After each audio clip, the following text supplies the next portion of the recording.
大家好，我係註冊物理治療師莊子老師。今日咧，我去到青海啊呢個地方咧，旅修即係旅行加修行。咁啊，同大家咧了解下青海獨有嘅一種文化，叫做藏醫文化。佢超過1200年嘅歷史噶啦。咁有一啲講法咧，係佢有3000年嘅歷史添。咁啊，其中咧仲有一種療法叫做柔厥療法咧，係可以對付咧好多種唔同嘅頸腰背痛嘅噃。咁仲有咧婦科嘅一啲痛症咧都可以解決得到，好犀利。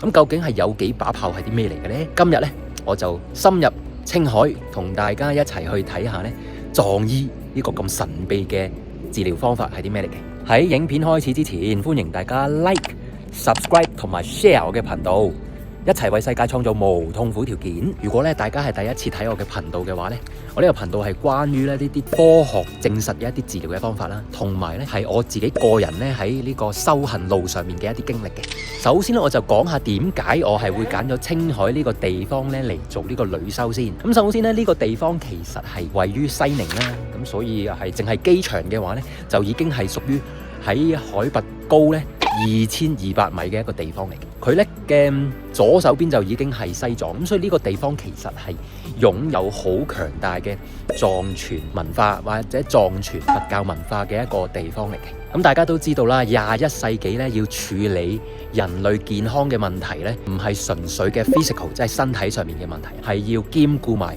mental 啦、心智啦、emotional 啦、情緒啦，甚至乎咧 spiritual 一個靈性上面嘅一個治療咧，先至可以咧做到一個全人健康嘅一個效果。喺我睇到藏傳嘅醫學之後咧，我就發覺哇，呢個咁傳統嘅智慧咧，其實係包含晒頭先我所講嘅嘢嘅。因為咧，舉一個最簡單嘅例子就係藏傳嘅醫學咧，佢認為咧，所有嘅病咧都係源自於我哋嘅三毒。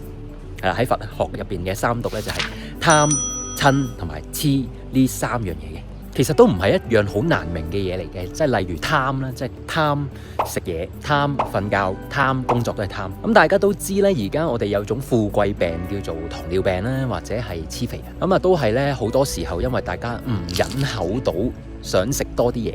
咁或者你會講話，因為我每日工作咁辛苦，咁多壓力生活，咁其實食啲開心嘢咧，令到自己減壓。咁但係咧唔記得咗我哋咧一路咧都係有一個食嘢嘅原則咧，就係7分飽。咁但係咧我哋就好似去食自助餐咁，食到滯晒啦，脹晒個肚，好飽好飽好飽。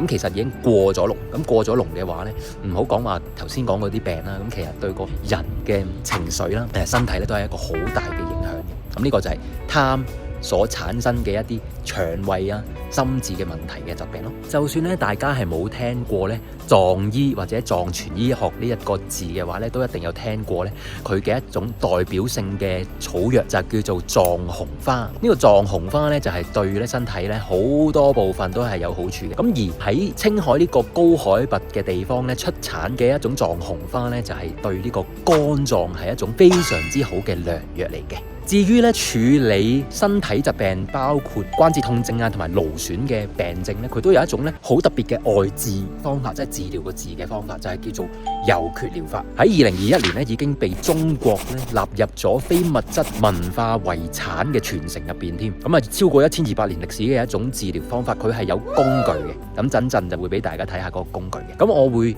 深入去呢啲藏醫嘅醫院咧，去體驗一下呢種治療係啲咩嚟啦。咁亦都希望咧有機會咧係跟佢哋學習得到，然後可以帶俾大家嘅。早喺咧2年前，其實我已經係見到藏醫呢一種嘅文化係啲乜嚟㗎啦。咁我其實都一路咧播下一個心願，就係希望有機會可以學習到裏邊嘅一啲知識咧，而幫到更加多人。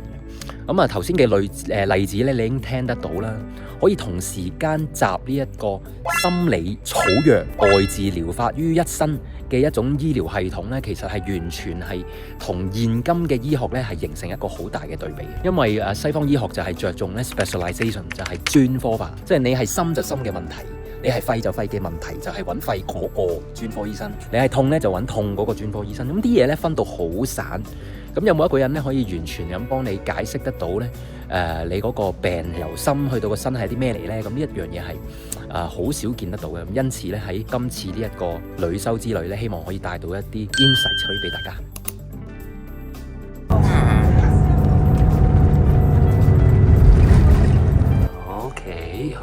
咧嚟參觀下咧柴達木酒店先。哇！呢一個咧係海湖區啊，即係青海入邊咧最繁盛嘅區嚟㗎啦。咁所以咧就佢哋安排咗非常之好嘅房間俾我哋啦。咁啊，亦都係好靚嘅酒店。咁啊，因此咧打開佢咧，哇，都係個街道都係非常之繁盛嘅。好啦，行程嘅第一站咧就去呢個青海藏醫文化博物館。呢個藏醫咧歷史係非常之久遠嘅啦。咁啊，公元咧4世紀嘅時候就已經係隨住本地嘅人咧就有呢個象雄文化啦。本教咧就有呢個醫藥，用青稞酒咧就去消毒啦。仲有咧係用酥油嚟做止血啊。呢啲其實已經係代表呢度咧有呢一個醫藥噶啦。咁但係一般大家都係咧尊稱呢個公元咧8世紀，即係距今咧1200年前咧就係由呢個宇陀貢布咧嘅呢個大醫藥家咧就創造呢個4部醫典開始咧，就正式咧係有系統化咁講點樣做呢個診症同埋治療。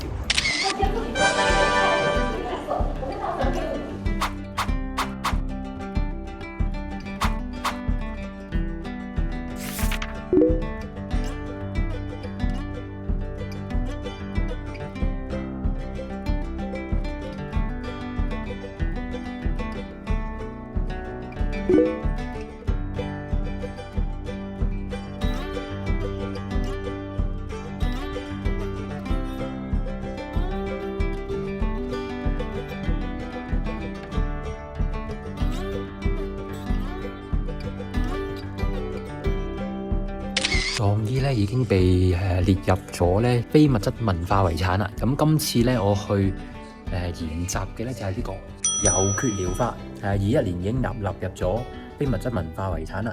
哇！所以係好難得。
好啦，哇！終於到咗重點海東市宇陀藏醫院，哇！真係好。通關了嘛？哦，把關，我們藏醫上把關就是以前入關的很少，主要是通關用的多。通關和就是這個會比較少用，通的比較多用。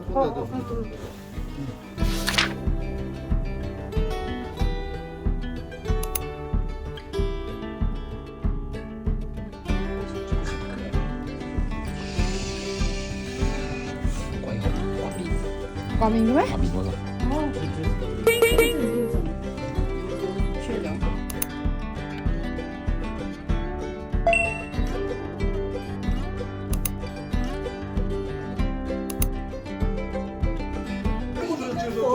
做密供，做禅坐，禅坐做了以後就是3維空間、4維空間大概4維空間。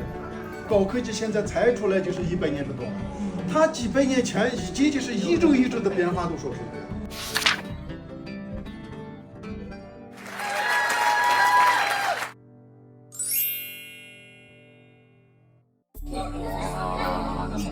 咁好招呼。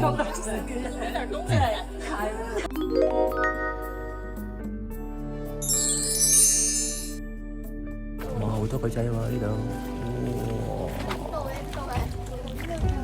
睇下小奶狗啊，呢度有。佢喺度幫佢保護住佢，好搞笑。說。哎。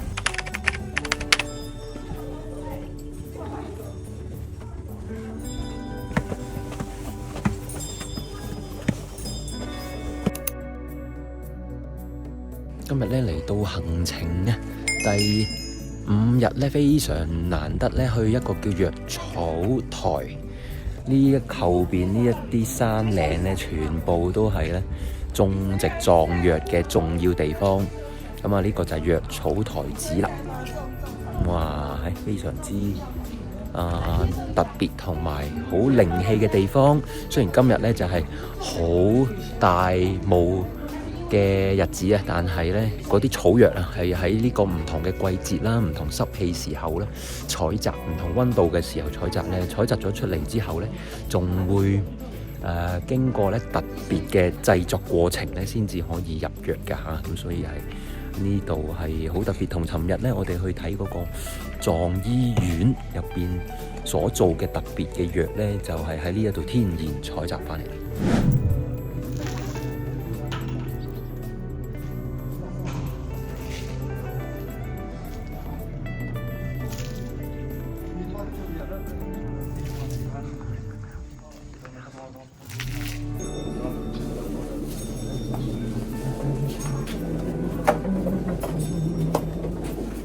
雖然係有啲可惜，但係咧，大家 feel 下後邊呢座山，哇！全部都係草藥嚟㗎，所有大自然嘅樹啊、草木啊，都係可以入藥。然後咧，身體咧寒氣重嘅時候咧，我哋當然就食一啲熱性嘅草藥。調翻轉，如果係熱性嘅病嘅時候咧，我哋就需要食寒氣比較重啲嘅藥啦。呢個係最基本嘅一個治療特質。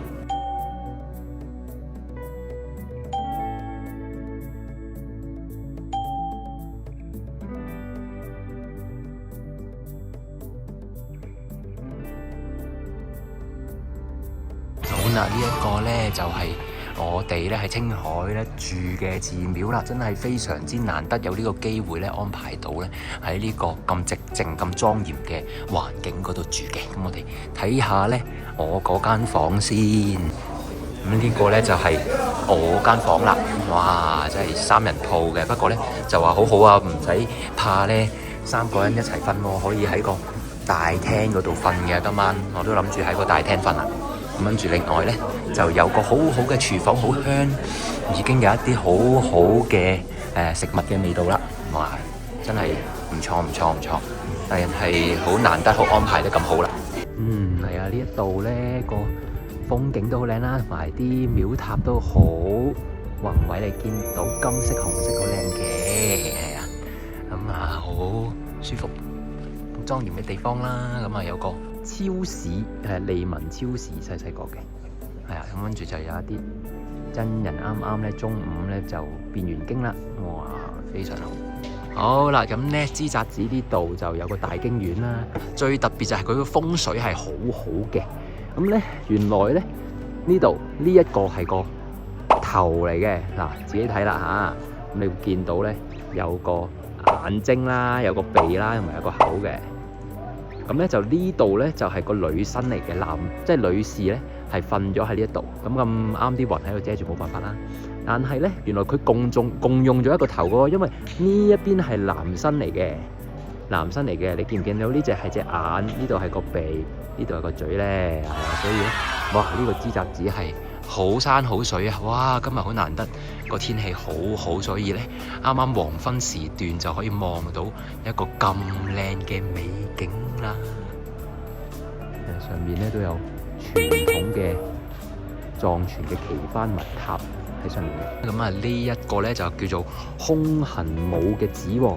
咁啊有一個好好嘅傳說，就係話呢一個寺咧就出咗一個好偉大嘅出家人。呢個出家人咧往生咗之後咧，咁啊火化啦，咁啊火化咗出嚟咧，竟然見到咧佢嗰個身體咧係變咗一個當地呢個空行母嘅一個形象出現咗。咁所以咧就放咗一個咧肉身嘅化身咧，而家咧係放咗喺呢個寺入邊嘅。咁呢嚿咧羊架就係一早就為我哋預備好噶啦。哇！真係咬落去咧，味道好犀利，都好酥痕。有啲硬咧，因為有好多筋喺度。你話要炆腍佢就太過分啦。咁所以呢一個位置有得食咁好嘅已經好啦。嚟緊7日都會係食呢個。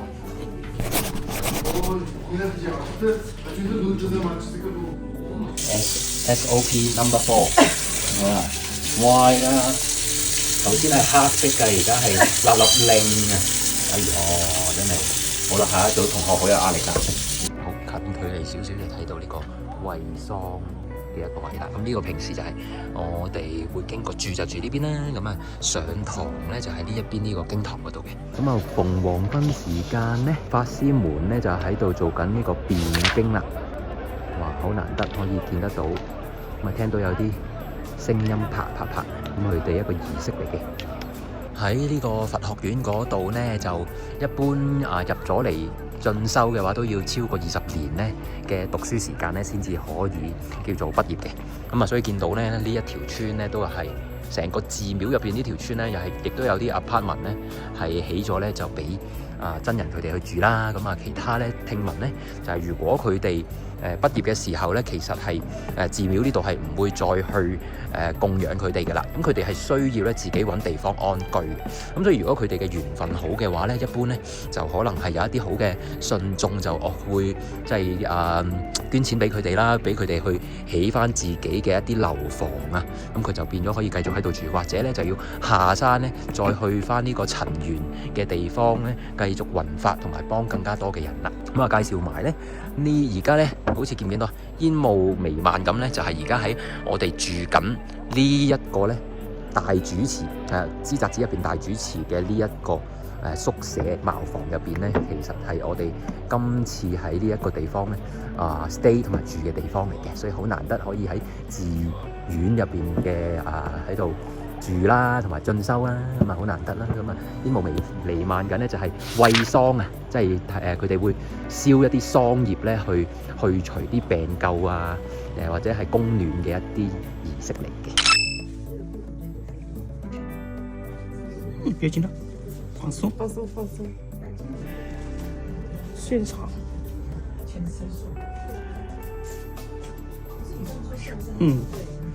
有點緊張。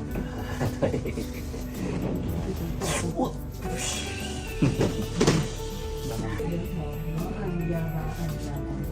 可以，真足啊。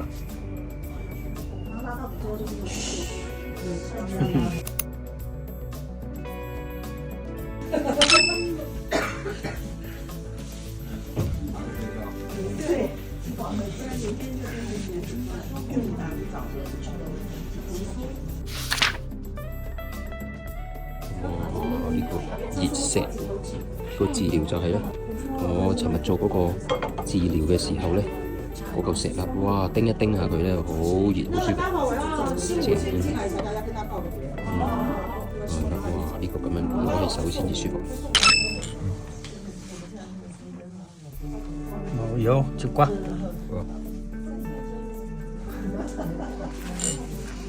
刮完了，上面这样刮，这个肠胃蠕动不好的肠胃上的就这样，下面从2指。压下去有那种虚有点。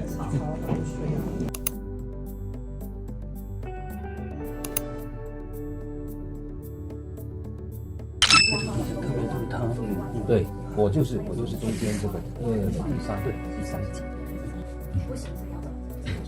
就尖的，就到大椎。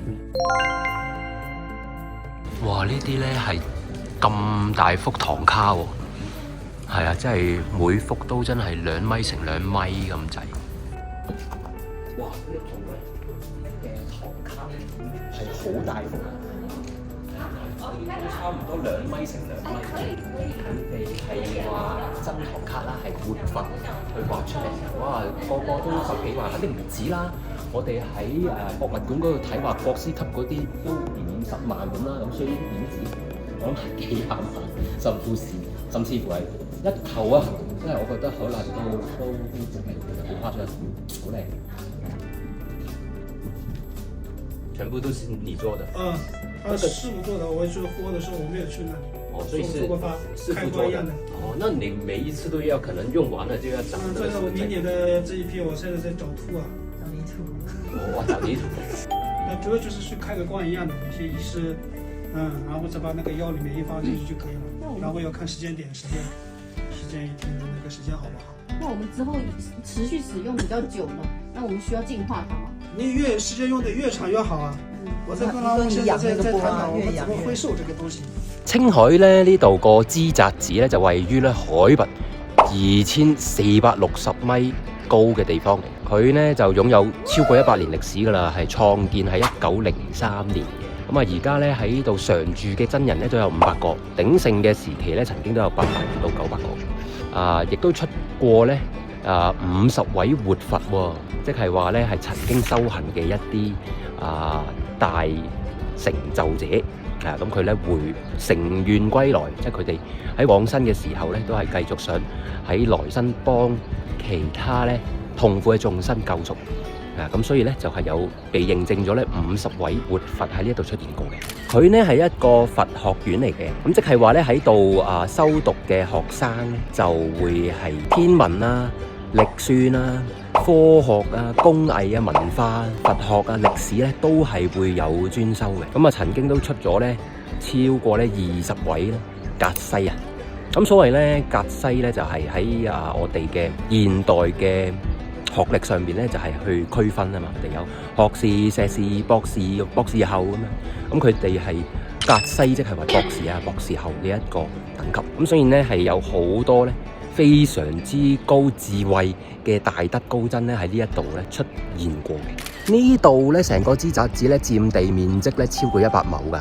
咁你見到咧有唔同嘅學院啦，同埋咧唔同嘅寺廟喺度㗎。咁我而家位置咧就喺一個稍為高少少嘅一個地方咧，咁就有道母廟啊、財神廟啊，同埋藥師佛廟啊咁樣。今次咧14日嘅青海同埋寺廟咧旅修之旅咧就嚟到尾聲啦。喺呢一度咧咁好嘅雪域高原上面，可以體驗藏醫嘅治療啦，可以做到消炎呼吸法啦，可以做到冥想啦，亦都可以咧親身喺呢一度咧過住好似僧侶咁嘅超然脫俗嘅生活咧，感覺係真係無比嘅滿嘅感恩嘅感覺。而當中令我咧感受咧非常之深，當然就係體驗藏醫嘅針灸啦、藏醫嘅熱石按摩啦，同埋一啲頭療嘅療法嘅。佢哋嘅治療方法同埋思路咧就係融合咗中醫啦、印度醫學啦，同埋本土高原醫學嘅一啲特質嘅。佢哋咧嘅喺針灸上面咧，佢哋取穴嘅方法咧，同埋治療嘅手法咧，都係我覺得係眼界大開嘅。當中我都同咗幾位嘅藏醫咧交流咗啦，都學咗一啲新嘅方法，希望咧可以帶嚟俾香港嘅朋友咧，為大家咧創造咧無痛苦條件嘅。其中令到我眼界大開嘅咧，就係咧一般咧手法啊、外治啊、推拿，可能都係諗緊咧處理痛症啊，或者係放鬆肌肉啊、放鬆神經咁啦。